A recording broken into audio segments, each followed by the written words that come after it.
Dans son atelier, Roxane souffle le chaud et le froid pour créer des perles de verre de Murano, des bijoux artisanaux uniques en leur genre.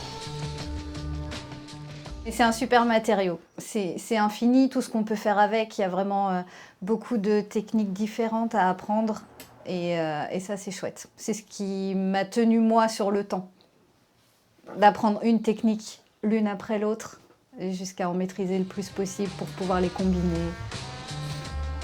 20 ans de pratique pour devenir maître en artisanat d'art. Alors, vous dites perles pleines. Oui, Comment est-ce que vous... les perles pleines elles sont comme des billes en fait. Oui. Qui sont déjà faites ou c'est vous? Non, non, c'est moi qui les fabrique. Ah, c'est vous Oui. qui fabriquez. C'est très joli d'ailleurs. C'est très fin.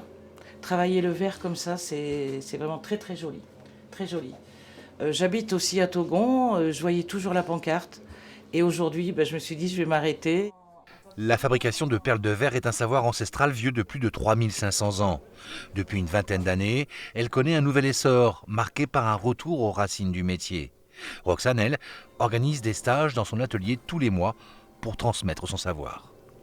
Il faut qu'on se montre parce que on est de moins en moins nombreux et il faut susciter des vocations aussi. Peut-être que les jeunes qui vont passer avec leurs parents vont apprécier et avoir envie d'essayer. Peut-être que ça va leur plaire et qu'ils vont en faire leur métier, on ne sait jamais. Moi, c'est comme ça que ça fait.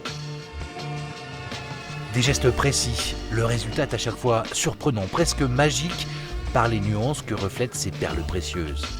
Un métier d'art et d'exception, ils ne sont que quelques milliers en France à être sacrés maîtres artisans perliers.